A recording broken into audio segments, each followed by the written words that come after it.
저 이제 309페이지를 보겠습니다. 거기 비과세 나오죠? 비과세.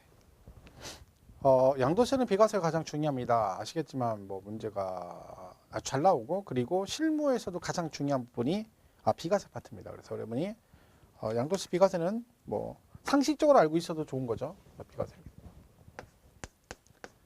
일단 양도세 비과세는 딱 3개밖에 없습니다. 첫 번째가 이거죠. 파산, 선고, 처분, 소득.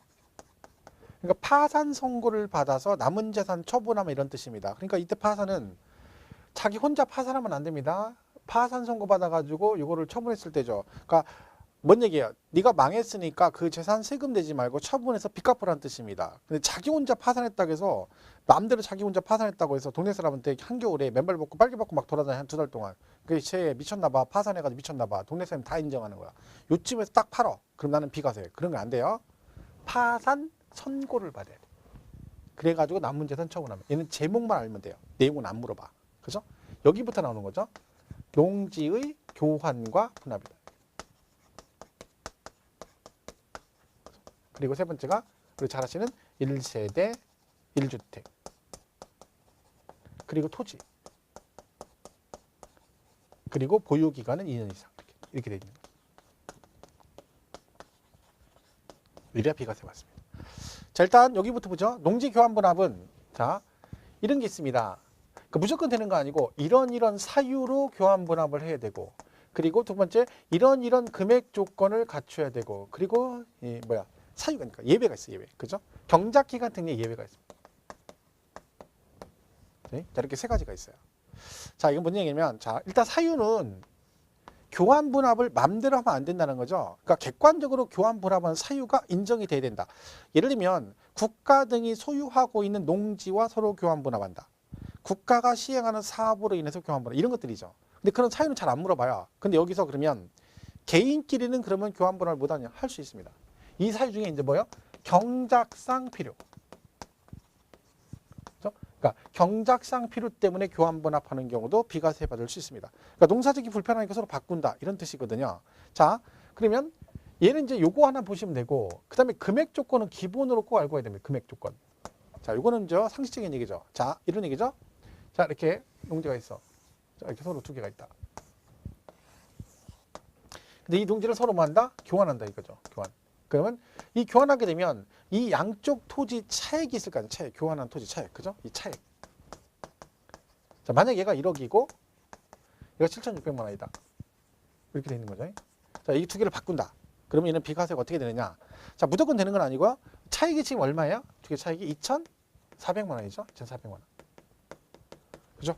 자, 그러면 요 차액이 일정 조건을 갖춰야 된다. 그 조건이 뭐다?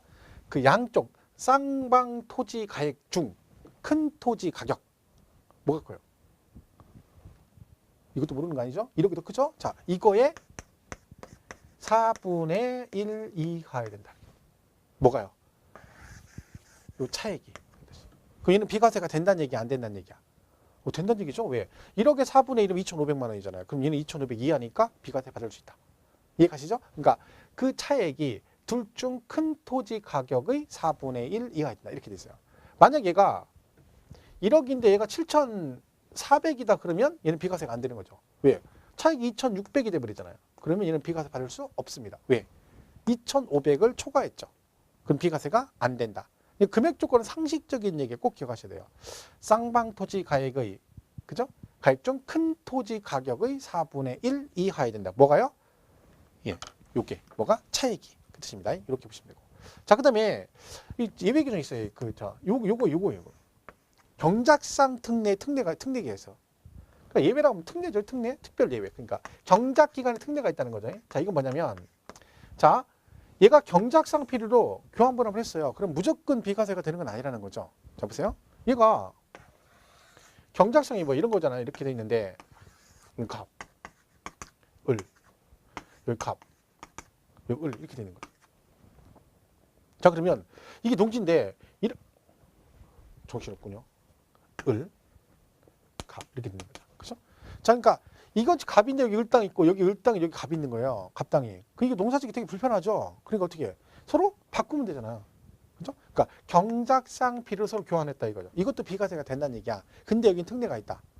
자, 의무적으로 이 교환을 했어요. 비과세를. 근데 얘가요. 경작상 필요 때문에 비과세 해줬더니 비과세만 받아놓고 경작을 안 할 수도 있잖아요. 그러면 그걸 냅둬버리면 다 뭐라 그래? 나 경작상 필요 때문에 둘이 교환하니까 야 이거 비과세 받아 해놓고 세금 아무도 안 낼 거 아니야. 그죠? 그래서 뭐가 있다? 예외가 있어요. 이거를 의무적으로 3년 이상 작용을 해야 돼요. 작용. 그죠? 그러니까 내가 교환으로 취득한 이 농지를 경작상 목적으로 교환을 받았으니까 의무적으로 경작을 하라는 얘기야. 몇 년 이상? 3년 이상. 그러니까 만약에 3년 경작을 못하면 추징하겠다 그 뜻입니다. 그러니까 이건 추징 조건이 있는 거죠. 교환 분합에서 경작상 필요로 했을 때는 뭐다? 의무적으로 교환으로 취득한 농지를 3년 이상 작용을 해야 된다. 작용. 자, 근데 여기 예외가 있다. 작용 예외. 자, 3년 안에 뭐가 됐다? 수용됐다. 그러니까 아버지가 작용을 해가지고요. 작용하시다가 1년 있다 돌아가셨어요. 그죠? 1년 있다 돌아가셨어. 그러면 아니 1년 만에 수용됐어. 그죠? 나는 3년 작용하려는데 강제 수용된 거잖아요. 그러면 내가 1년 만에 수용해 갔는데 뭐라는 겨? 야, 너는 1년밖에 작용 못했으니까 너 추징해. 이건 아니잖아. 강제 수용된 거니까 무조건 3년 작용한 걸로 봐주고. 그리고 돌아가셔가지고 뭐가 됐어? 상속이 됐어요. 아버지가 1년 동안 작용하시다가 돌아가셨어요. 그럼 아버지가 상속하다 돌아가셨는데 그럼 아버지가 나 이제 더 이상 작용하기 싫어 3년 작용하기 싫어서 일부러 돌아가신 건 아니잖아. 그죠? 그러니까 할 수 없이 돌아가신 거니까 자식이 남은 기간 상속받아도 작용하면 통산해 줍니다. 그러니까 아버지가 1년 작용하시다가 돌아가시면 상속인이 받아서 남은 2년 작용하면 통산해서 3년 한 걸로 봐주겠다. 이게 이제 예외인 거죠. 그러니까 얘네들은 그런 경우는 3년 작용한 걸로 봐주겠다. 그런 뜻입니다. 해서 기억할 게 뭐다? 사유는 이런 게 있다. 근데 금액 조건은 꼭 기억해라. 차액이 큰 토지 가격의 4분의 1 이하야 되고 거기 특례가 있다 보다 경작기간 특례 그래가지고 경작상 필요로 했을 때는 뭐다? 3년 이상 작용을 하되 3년 안에 수용이 되거나 상속이 됐을 때는 3년 작용한 걸로 봐주겠다. 이게 지금 그 첫 번째 310페이지 보세요. 맨 위에 제목 1번 파산 선고 처분 소득. 얘는 제목만 보시면 되고 2번 농지 교환 분합이라고 돼 있죠. 자, 이것도 비과세인데 자, 1번에 비과세 대상 농지의 범위라고 돼 있는데 그건 읽을 거 없고요. 2번 꼭 보셔야죠. 양가로 2번에 비과세를 위한 금액 요건이라고 돼 있죠. 자, 거기 뭐라고 돼 있어요? 농지를 교환 또는 분합하는 경우로서 교환 또는 분합하는 쌍방 토지 가액의 차액이 어떤 거? 가액이 큰 편의 4분의 1이요. 큰 편의 4분의 1이요. 그렇죠? 이렇게 되죠. 자, 그 다음에 3번 교환 분합하는 사유가 나오죠. 1, 2, 3, 4 있는데 뭐 그 다 외울 건 없고요. 4번만 보세요. 311페이지 4번. 경작상 필요에 의해서 교환하는 농지 해놓고 그 다음 뭐라고 돼 있어요? 다만 교환에 의해서 새로이 취득하는 농지를 몇 년 이상, 그죠? 3년 이상 농지 소재지에 거주하면서 경작하는 경우에 한다. 그죠? 그러니까 의무적으로 교환으로 취득한 농지는 뭘 해라? 3년 이상 작용을 해야 된다. 그 뜻입니다. 자, 그 다음에 경작기간 특례 나오죠. 4번에. 자, 1번. 새로운 농지 취득 후 3년 안에 뭐가 됐대? 수용됐대. 지금 말했죠? 3년 안에 수용되면 무조건 뭐요? 3년 작용한 걸로 봐주고. 동그라미 2번. 새로운 농지 취득 후 3년 이내 농지 소유자가 사망했대. 돌아가셨다는 얘기죠. 그럼 어떻게 한다? 상속인이 농지 소재지에 거주하면서 계속 경작하면 피상속인의 경작기간과 상속인의 경작기간을 통산한다. 그러니까 아버지가 1년 하다 돌아가시면 자식이 상속받아서 남은 2년 경작을 하면 두 개 합해서 3년으로 쳐주겠다. 그런 뜻입니다. 해서 거기까지 보시면 돼요. 그 밑에 비과세 제외되는 농지라고 돼 있죠. 걔는 볼 거 없습니다. 그 뭐 뒤에 것까지 볼 거 없고 지금 설명 드리는 것까지만 그죠? 요거는 뭐 시험에 여러 번 나왔어요. 사실은요. 요거 그죠? 뭐 이 교환 4분의 1 이것만 가지고 시험에 나온 적도 있고요. 아니면 뭐 가로치기 해가지고 뭐 4분의 1 이하 그 다음에 3년 이상 작용해야 되고 뭐 이렇게 4분의 1, 3년 이렇게 가로치기 나온 적도 있습니다. 그래서 잘 보시고 그 다음에 제일 중요한 건 뭐예요? 이제 1세대, 1주택 이게죠. 자, 1세대가 집을 하나 가지고 있고 그 다음에 뭐까지? 토지 그리고 2년 이상 보유.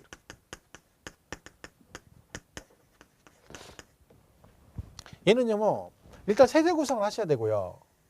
그죠? 집이 하나여야 되고요. 그리고 보유를 2년 해야 돼요. 이게 원칙이에요. 근데 각각의 예외가 있어요. 그러니까 세대 구성의 예배가 하나 있고 집이 2개인데 하나로 봐주는 예배가 있고 그리고 보유를 2년 안 했는데 2년 보유한 걸로 봐주는 예배가 있다. 근데 우리는 뭘 배운다? 각각의 원칙에 따른 각각의 예배 하나씩을 배우는 거예요. 그게 비과세 전부예요. 그죠? 그럼 처음에 이제 비과세는 세대 구성을 먼저 하셔야 됩니다. 그럼 우리 세법에서 1세대 구성이 안 되면 비과세가 안 된다는 뜻이죠. 그럼 세대 구성 하시려면 어떻게 된다? 일단 거주자야 됩니다. 거주자. 자, 이 거주자는 뭐라겠어요? 그 집에 살고 있는 사람 아니라겠죠? 국내 주소가 있거나 1년 중 183일 이상 거소를 둔 자를 말한다. 그랬죠? 자, 거주자면 비과세가 되는 게 아니라 이로써 뭐가 있어야 돼? 배우자가 있어야 된다. 그러니까 거주자로서 배우자가 있어야 원칙적 1세대 구성이 됩니다.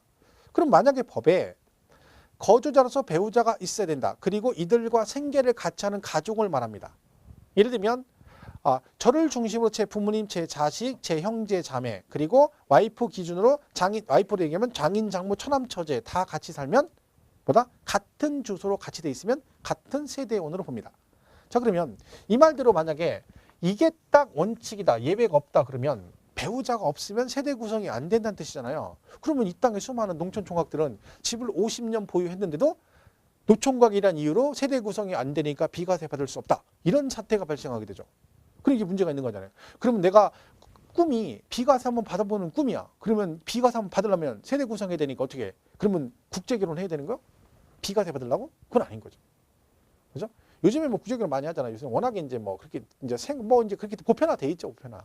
그러니까 저희 이제 소개할 때만 해도 한 10년 전만 해도 그렇게 많진 않았죠. 제 주변에도 있습니다. 제 친구 중에도 시골에서 농사 짓는데 안 되니까 이제 국제결혼 해가지고 사는데 국제결혼의 특징은 나이 차이가 되게 많이 나죠. 제 친구도 10몇 년 차이 납니다. 10몇 년. 우리 1년 선배는 20년 차이 나. 제 딸하고 도둑놈이라고 우리 도둑놈이라고 우리 선배인데 내가 도둑놈이라고 나이가 세상에 딸 그죠?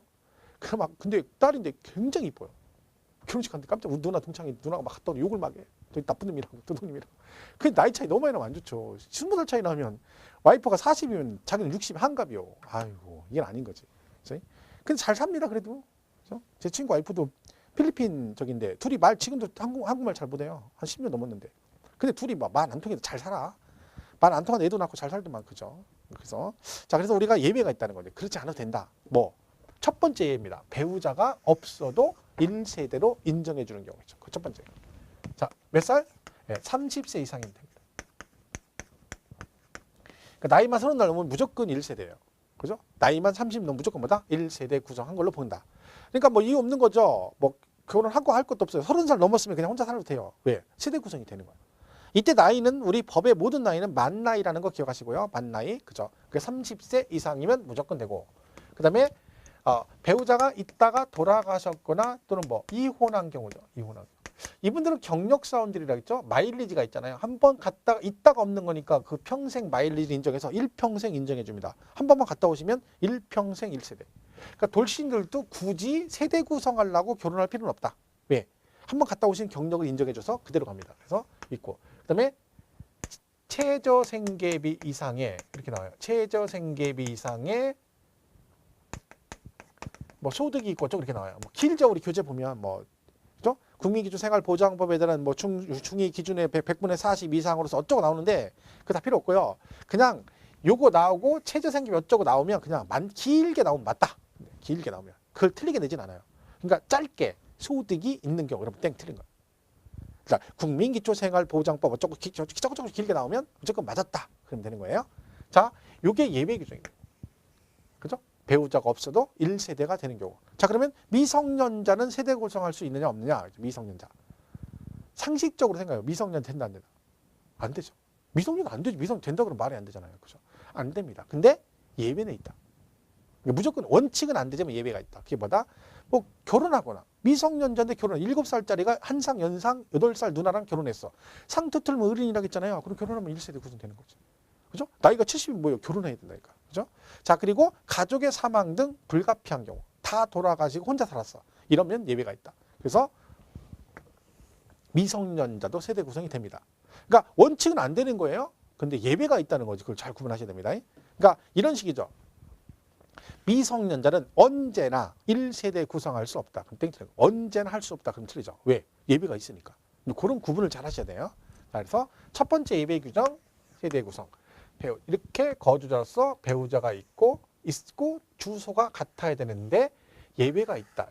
자, 그러면 주소가 같아야 되죠. 그러면 남편하고 부인은 어떠냐? 그죠? 그 남편하고 집이 각각 집이 본인 명에 하나씩 있어. 그래가지고 따로따로 주소가 돼 있어요. 그러면 이게 세대 구성, 별도 세대 구성하려고 남편하고 부인이 주소가 따로 돼 있어. 주소를 옮겼어. 세대 분리한 거죠. 세대 분리. 그죠? 자, 그러면 남편은 자기 명의 돼 있는 집에 가서 주소를 옮겨놓고 부인은 자기 집 명의로 돼 있는 집에다가 주소 옮겨놓고 따로따로 살아.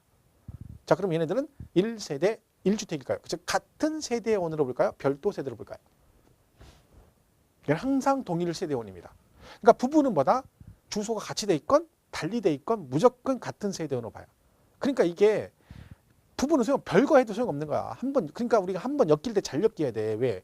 한 번 엮이니까 이게 풀기도 힘들어. 막 따로 사는데도 같은 세대원으로 본다잖아. 심지어는 이혼했는데 같이 살면 그것도 같은 세대원으로 봐요. 왜? 이혼했다는 얘기는 뭔 얘기야? 꼴도 보기 싫다는 얘기잖아요. 근데 같이 살아. 그럼 거짓말한 거죠. 위장 이혼. 그러니까 그는 인정 안 해주는 거죠. 그죠? 그래서 어쨌든 부부는 뭐다?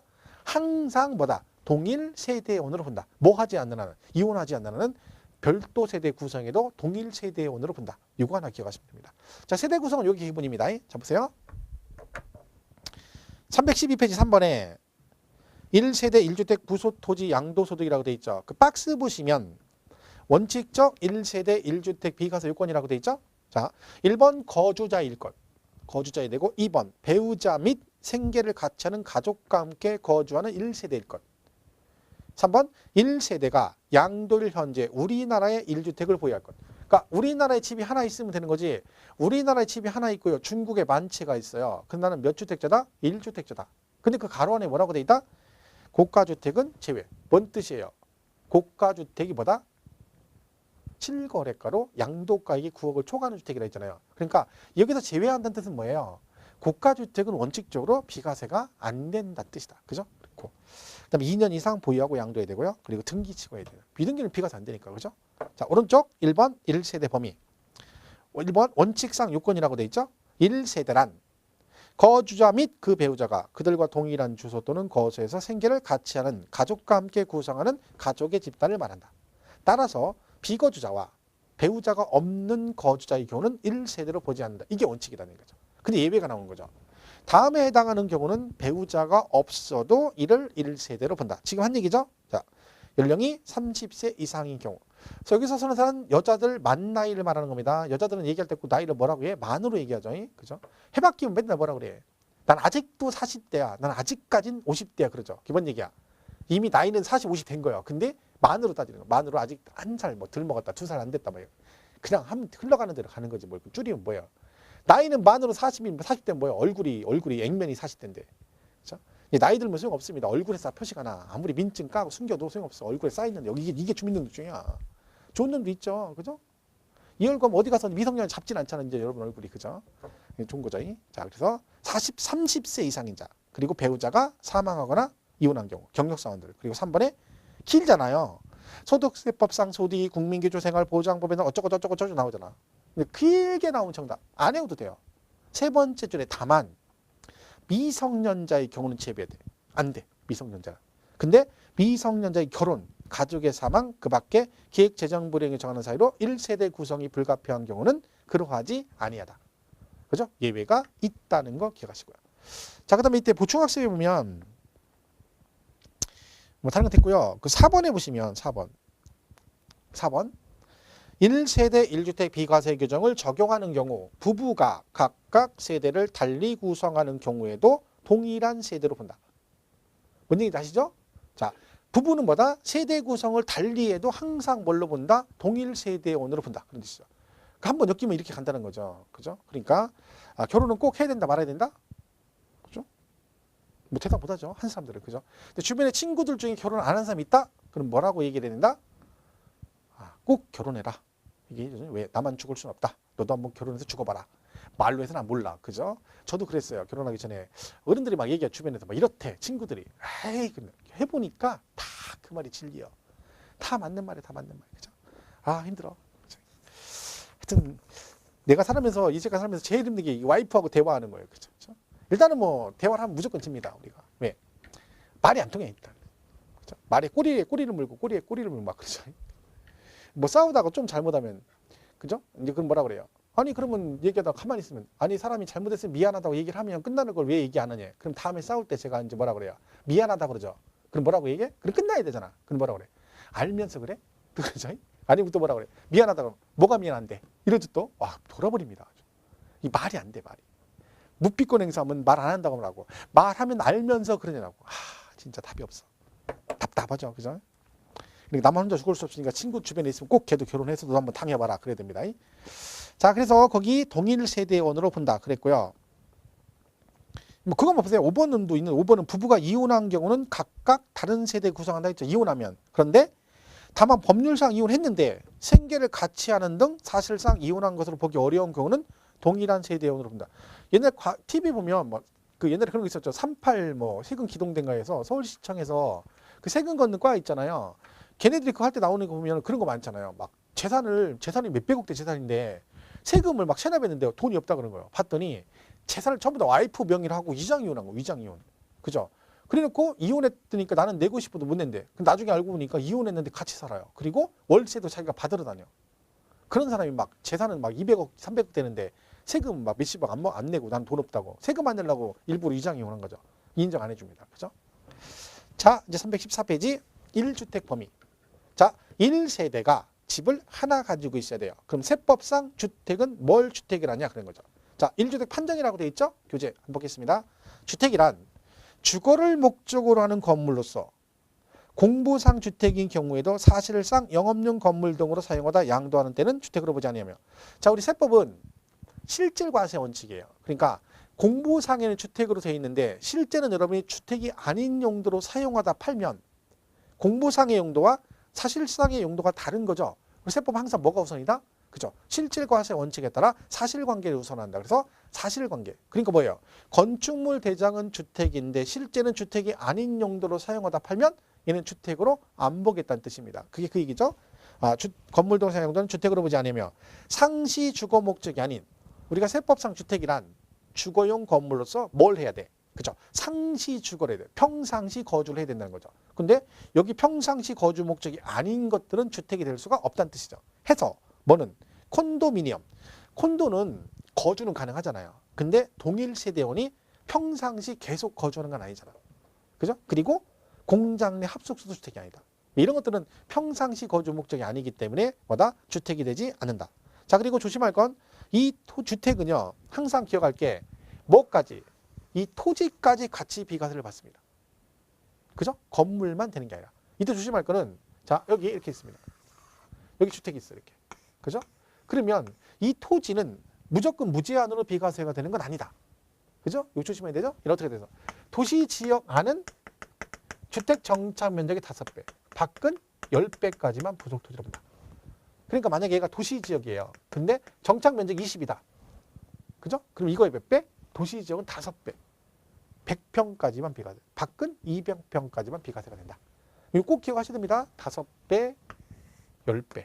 그죠? 도시 지역은 5배까지만 비과세. 밖은 10배까지만 비과세가 된다. 자, 근데 이런 경우 있죠. 시골 가면 얘는 허가 받고 진 거예요. 근데 이쪽에 무허가로 10평짜리가 있어. 그죠? 본체 있고 사랑채를 갖다가 문간방을 10평을 무허가로 줬어요. 이 상태에서 이걸 팔면 이 정착 면적 계산할 때 얘는 몇 평일까요? 그러면 얘는 몇 평이다? 30평이다. 그러니까 이거 계산할 때 뭘 기억해야 돼? 이렇게만 공부하면 안 돼요. 부속 토지는 도시 지역하는 주택 정착 면적의 5배, 밖은 10배, 끝. 이러면 안 된다. 그럼 여러분이 끝나는 수가 있어. 뭐라고 해야 돼? 무허가 정착 면적 계산 시 무엇도 포함한다? 무허가 정착 면적도 포함한다까지 꼭 하셔야 돼요. 그래야 마무리가 되는 거야. 그죠? 그리고 규제 보세요. 다시 314페이지 맨 위에 1주택 판정. 박스 있죠? 박스 맨 위에 박스 바로 위에 또한 주택에 딸린 토지 면적은 주택 정착 면적이 10배, 아는 도시지역 아는 5배까지를 주택에 딸린 것으로 한다라고 돼 있죠? 자, 그거 보시고 그 박스 안에 1번 보세요. 1번. 주택에 딸린 토지 면적은 주택의 일부에 무허가 정착 면적도 포함하여 계산한다. 여기까지 기억하셔야 된다. 이게 뭔 얘기인지 아시죠? 무어가 정착 면적. 그죠? 얘도 포함한다. 그죠? 그걸 잘 보셔야 돼요. 그러니까 우리가 여러분 공부는 처음에부터 막 책을 보고 막 문제 풀고 그러면 안 되는 거예요. 왜요? 언제 공부를 해야 되냐면, 책을 봐야 되냐면, 책을 본인이 읽었을 때, 혼자 읽었을 때 걔가 무슨 얘기인지 알아야 돼. 읽었는데 뭔 얘기인지 몰라요. 그러면 계속 혼자 책 보면 안 되죠. 동영상을 계속 드려야지. 설명을 드려야지. 그 설명을 많이, 동영상을 최대한 많이 들어가지고 이제 좀 무슨 얘기인지 알 것 같다 그러면 이때는 책을 봐야 돼요. 왜? 듣기 평가하는 거 아니잖아요. 지면으로 시험을 보는 거죠. 책을 봐야지, 기본서. 그리고 책을 보고 막 이제 정리를 해야 돼요. 그리고 책만 보면 가서 시험 보면 떨어져. 또 뭐 해야 돼? 문제를 풀어야지. 왜? 시험은 문제를 풀잖아. 그 단계를 거쳐가야 돼. 그러니까 처음부터 욕심부려가지고 막 문제지 갖다 놓고 막 인지에 수업 공부한 지 한 2달, 3달밖에 안 됐는데 막 문제지 막 풀어쌓고 욕심부리고 그러면 안 돼요. 그럼 스트레스 받아. 짜증나고. 생각보다 점수가 안 나오거든. 그죠?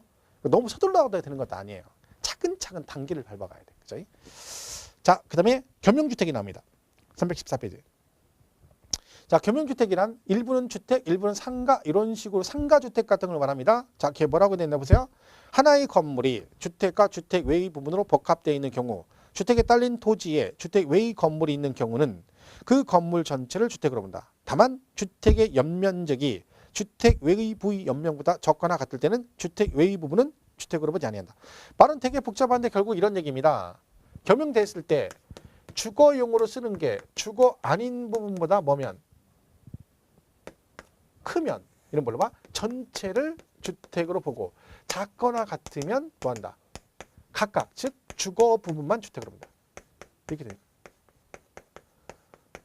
그죠? 이런 거죠. 예를 들면 이렇게 뭐 상가주택을 예를 들면 이렇게 쓰면 여기 주택이 상가 이렇게 돼 있다는 거죠. 근데 얘가 60대 40 이렇게 면적이 이렇게 돼 있어. 근데 얘는 뭘로 봐? 전체 주택으로 본다. 왜? 주거용이 크니까. 그죠? 그 얘기죠. 5대 5면 어떻게 되냐? 면적이 5대 5야. 그럼 어떻게 돼요? 여기죠. 똑같으면 주거 부분만 주택으로 봅니다. 그럼 얘는 비과세가 안 되는 거야. 그죠? 그러니까 양도세는 이유 불문하고 주거 부분이 단 0.1제곱미터라도 커야 됩니다. 똑같거나 작거나 같으면 따로따로 봅니다. 그러니까 주거 부분이 클 때만 전부를 주택.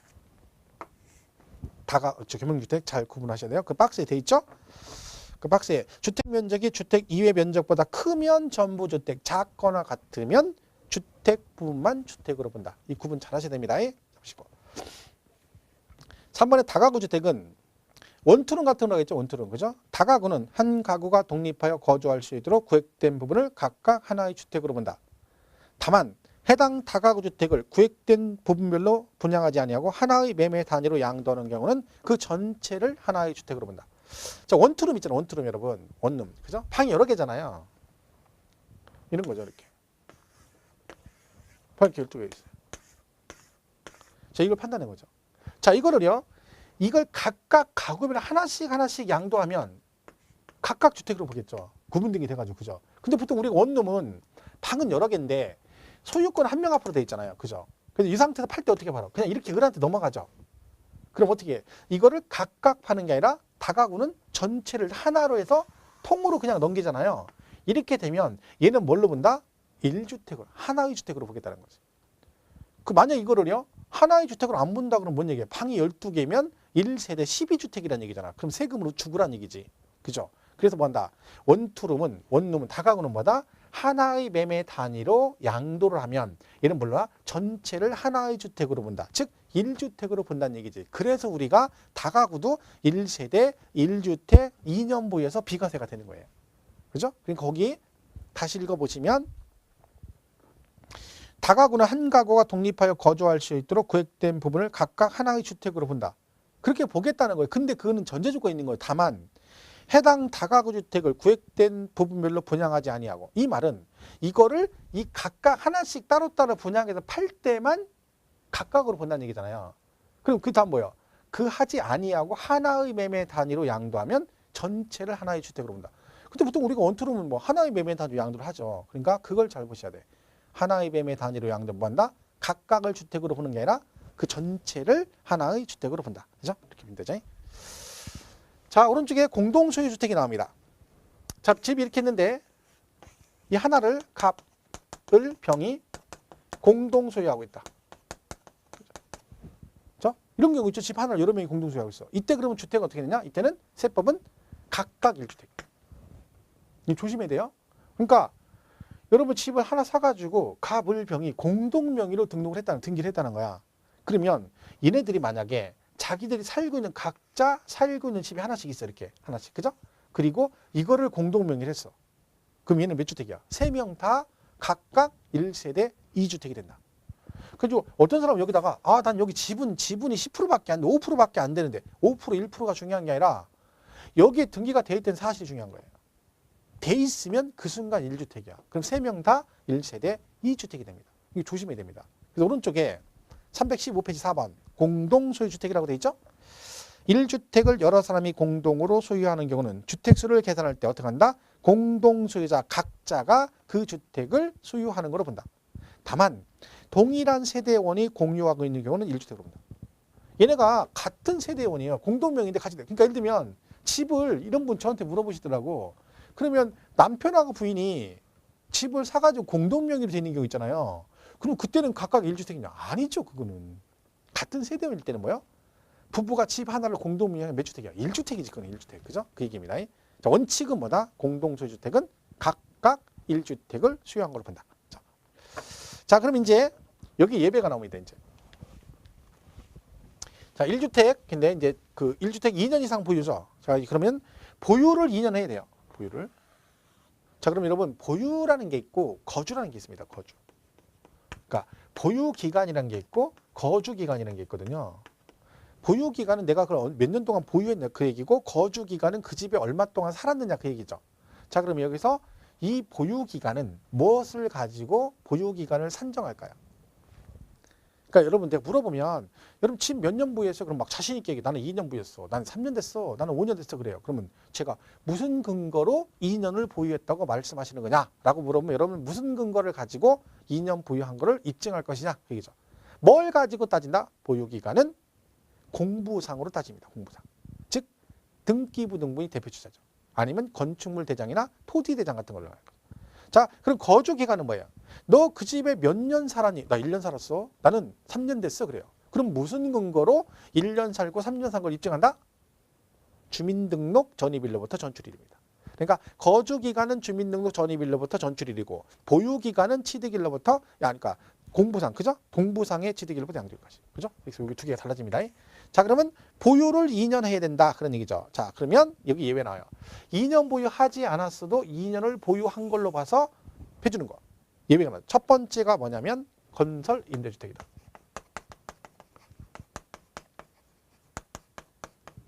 건설. 이건 뭐냐면 이런 주택이라겠죠. 그러니까 영구 임대나 장기 임대가 아니라 뭐 일정 기간 의무적으로 임대했다가 임대사업자가 그 의무 임대 기간이 끝나면 분양 전환하는 임대주택을 말합니다. 그러니까 보통 의무 임대 기간이 보통 5년 정도 하거든요. 그러니까 이 아파트 보면 주변에 저 아파트가 옛날에 임대 아파트였어 하는 것들 있죠. 그걸 얘기하는 거야.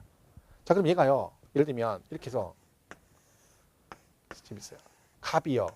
이 집에 새를 들어갔어요. 얘가 임차, 이날 임차 들어간 거죠. 그래서 여기서 5년을 살았어요. 그죠? 그러면 임대사업자는 의무 임대 기간이 끝났어요. 5년이. 그러니까 뭐를 해? 분양을 해요. 분양을 했는데 얘가 살아보니까 이 집이 괜찮아서 본인도 분양을 받아서 지 앞으로 뭘 했어? 등기를 했어요. 등기를. 그리고 사정이 생겨서 이걸 1년 후에 팔았어요. 이렇게 된 거예요. 자, 그러면 이 갑은 이 집의 보유 기간은 몇 년일까요? 이 갑은 이 집의 보유 기간은 몇 년이다? 몇 년? 6년 아니죠. 6년 아니죠. 왜?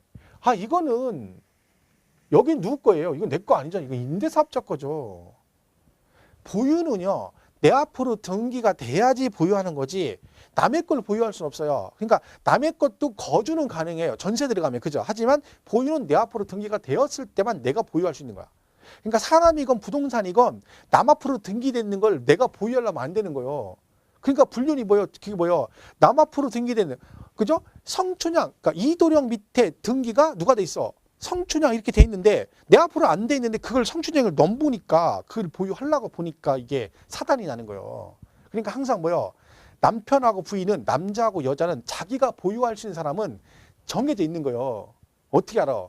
잘 모르면 가서 떼어봐. 등본 떼어보면 그 써 있어. 내가 제 이름 쓰고 누구하고 밑에 처 김아무개. 그럼 그 처 김아무개만 내가 보유할 수 있는 거예요. 근데 거기 외적인 사람 하면 안 되는 거예요. 그럼 불륜이라고 그러는 거예요. 그러니까 그럼 만약 어떻게 해야 돼? 남의 걸 하려면 서로 등기를 해지하고 너도 해지하고 나도 해지하고 그리고 만나야 되는 거예요. 그 남의 걸 보유하면 안 되지. 부동산도. 그죠? 보유는 여기부터. 그러니까 보유 기간이 1년인 거예요. 1년. 그죠? 1년. 그러니까 얘는 2년이 안 됐죠. 그러니까 원래는 비과세가 안 되는 거지. 근데 예배다. 요 주택의 임차일로부터 어디까지?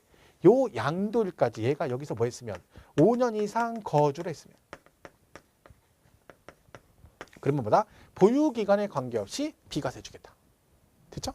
그래서 보유를 1년밖에 안 됐지만 상관없다. 임차일부터 양도일까지 거주만 5년 했으면 비과세. 얘는 그러면요. 5년 정확하게 거주하고 바로 등기치고 하루 있다 팔아서 비과세를 받을 수 있다. 왜? 거주 기간만 5년 채우면 된다. 자, 그 얘기입니다. 그래서 첫 번째가 건설 임대주택은 뭘 하시면 된다? 여기서 임차일로부터 양도일까지 5년 이상 거주를 하시면 된다. 그죠? 이렇게 돼 있고. 자, 두 번째는 무조건 해주는 거죠. 수용. 그죠? 얘는 강제 수용된 거죠. 이렇게 집이 있는데. 그죠? 이렇게 있는데, 이렇게 집을 가지고 있어요. 그죠? 근데 이거 뭐가 됐어? 수용이 된 거죠. 수용. 그죠? 그럼 얘는 1년밖에 안 돼서 수용됐어. 그럼 어떻게 돼요? 이건 비과세 해줘야 되는 거죠. 물론 이제 수용은 물론 이걸 받으려면 무조건 하면 안 됩니다. 사업인정 고시를 이전에 취득을 해야 돼요. 왜? 사업인정 고시가 났다는 얘기는 이미 다 누구든지 여기 수용하는 거 다 알고 있는 상태잖아. 근데 거기서 집 사가지고 그리고 사가지고 비과세를 안 해주지. 물론 그거는 조건이 있는데 우리는 그냥 뭘 기억하면 돼. 수용이 되었을 때는 얘는 뭐다? 보유 기간은 안 따진다. 무조건 해줘야 되는 거죠. 비과세. 그죠? 근데 이런 경우 있죠. 수용 이만큼만 해가. 도로가 여기까지만 난대. 그럼 라인 거지면 여기까지만 해가죠? 그럼 요 짜투리 있잖아요. 짜투리. 얘는 어떻게 되나요? 얘는 비과세 안 됩니다. 추가 수용은 안 돼요. 자, 요만큼만 수용해 가니까 내가 뭐라 그래? 야, 이거 남은 거 있잖아. 이거 쓸 수가 없잖아. 그러니까 네가 이해하는 거 요만큼 내가 아주 싸게 줄 테니까 이거 수용해 가라. 그래요. 그럼 사업 시행자가 싸게 줄 거야? 그럼 가져가. 그럼 수용해 가? 못 해 가요. 왜? 얘를 싸게 수용을 해 갔어. 그러면 요 옆에 있는 얘 갑이다. 그럼 옆에 있는 을이 뭐라 그래? 야, 누군 입이고 누군 주둥이냐? 이렇게 또 그런 거죠. 그죠? 왜? 야, 누군 해주고 나도 그럼 해줘. 해줘. 그럼 얘가 뭐라 그래? 야, 이양 하가는 거 얘가 이거 더 싸게 줄게. 여기도 해가. 그럼 병이 뭐라 그래? 야, 이러지.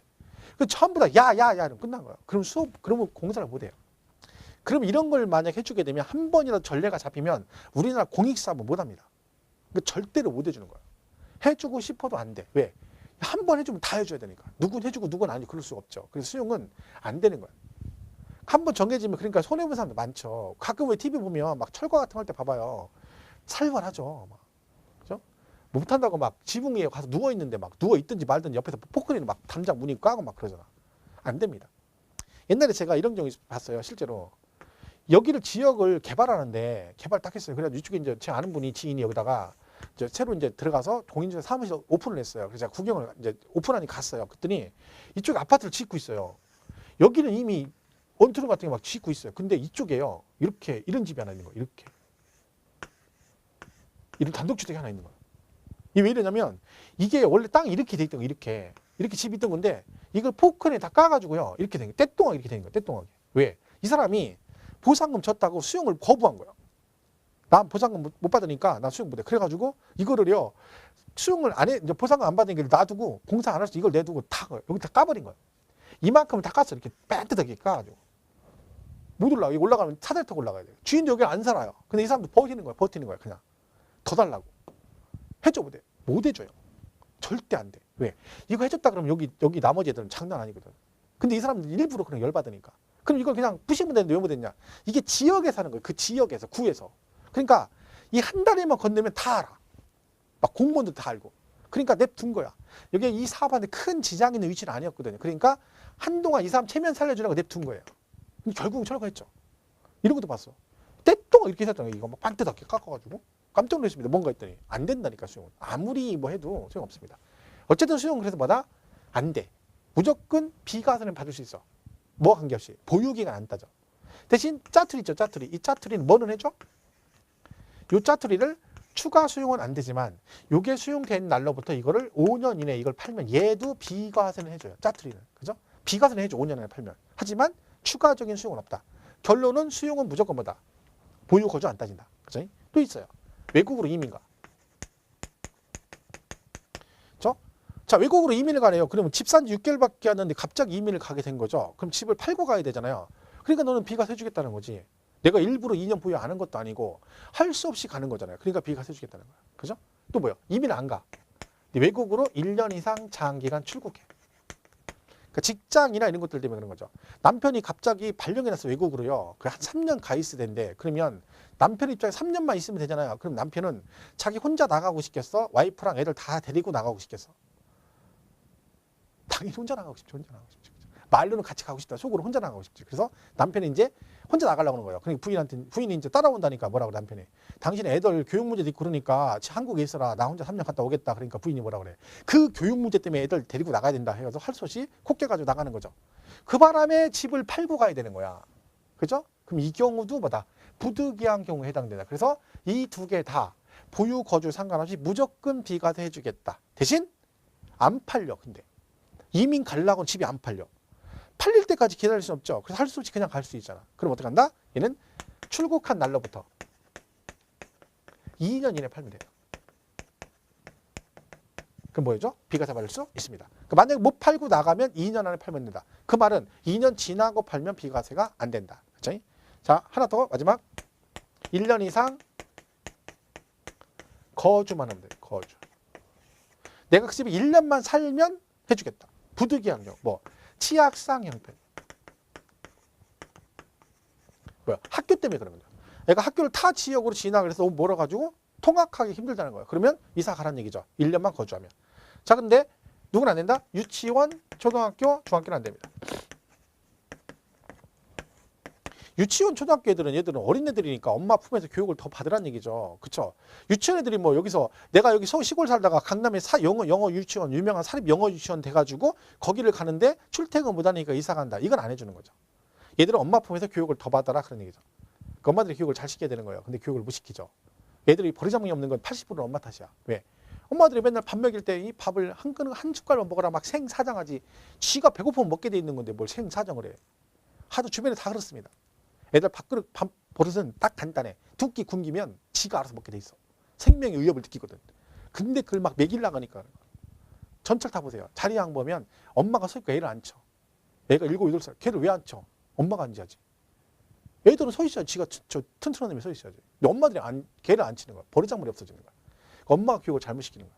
그러면 안 됩니다. 그죠? 그러니까 엄마가 교육을 잘 시켜야 돼. 애들 거 맨날 무단횡단하고. 자, 엄마가 손 잡아. 엄마가 손에 힘 딱 주면 뛰는 거야. 뭐야? 무단횡단하는 거야. 엄마가 손에 힘을 딱 주면 바로 뛰래. 그리고 그 다음날 학교 갈 때 엄마가 뭐하고 있어? 녹색 어머니 회장이야. 그래가지고 얘들아 파란 불릴 때 지나가야 돼. 이러고 앉았다. 그래 얘가 뭘 배워? 그죠? 안 되는 거예요. 그래서 어디부터 안 돼? 고등학생부터 되는 거야. 그죠? 여기는 안 되고. 그 다음에 질병치료. 그죠? 식구 중에 한 명이 편찮으세요. 그래서 1년 이상 장기간 요양 같은 걸 해야 된다. 그럼 어떻게? 이사 가야지. 물 좋고 공기 맑고 그런 데로 가야 돼. 어디? 강원도 같은 데 가야죠. 인제 가면 언제 가나 원통에서 부스라는 이런 데로 가는 거죠. 그러면 무조건 비과세. 마지막 하나 직장 문제. 근무상해. 직장 발령 났어요. 그죠? 서울에 있다가 저 시골로 발령 났는데 잠깐 있다 올 줄 알았더니 거기가 뼈를 묻어야 된대. 그럼 어떻게? 이사 가야지. 이것도 어쩔 수 없이 가는 경우죠. 그러니까 사업상 형평 가는 건 안 됩니다. 사업상 개인 사업자 가는 건 인정 안 되고 직장 발령. 이 세 가지 절 다 부득이한 경우에 해당되죠. 자, 그럼 여기서 조심할 건 이거죠. 거주. 이게 보유 그러면 안 돼요. 보유 아니고 거주. 그리고 이사를 가야 되죠. 어디로 이사 가야 돼? 타 시군으로. 그러니까 동일 시군은 안 됩니다. 그러니까 같은 시에서 같은 시로 가는 건 인정 안 된다. 다른 시군으로 가야 된다. 이게 뭐다? 보유기간의 예외 규정입니다. 이게 잘 보셔야 돼요. 시험에 잘 나오는 것들이죠. 315페이지 3번 2년 이상 보유 유권에 나와 있어요. 거기 예외 나오죠. 2번. 동그라미 1번 건설 임대주택 해가지고 마지막 줄에 거주기간이 5년 이상인 것. 그렇죠? 2번 동그라미 수용은 무조건 해준다겠죠. 근데 네 번째 줄에 다만이죠. 다만. 양도일 또는 수용일로부터 5년 이내 양도하는 그 잔존주택 및 그 부속 토지를 포함하는 걸로 본다. 뭐요? 짜투리도 5년 이내 팔면 비과세는 해주겠다. 그죠? 그렇고 3번 해외 이주. 무조건 된다겠죠? 근데 마지막 줄에 뭐라고 돼 있어? 출국일로부터 2년 이내 양도하는 경우에 하나다. 못 팔고 나가면. 넘어가면 4번 1년 이상 국외 거주도 마찬가지죠. 무조건 비과세 해주는데 얘도보다 출국일로부터 2년 이내 파는 경우 하나다. 동그라미 5번 치약 등 부득이한 사유로 양도하는 경우. 해서 1번 아니요 1년 이상 뭐라고 돼 있어요? 거주. 그거 조심해야 돼요. 거주 시험에 여러 번 나왔죠. 보유 아니고. 그리고 거주한 주택을 기획재정비령 치약 근무상 질병이양 기타 부득이한 사유로. 그다음 어디? 타시군. 그죠? 거기 조심해요. 동일시군 아니고 타시군. 그러니까 거기는 1년 이상 거주 조심하시고 타시군 여기까지 잘 봐야 됩니다. 자, 이렇게 보시면 됩니다. 자, 그래서 그렇게 정리를 하시면 되겠습니다. 자, 여기까지 정리를 하도록 하죠. 그리고 다음 시간에 남은 거 마무리 정리를 하도록 하겠습니다.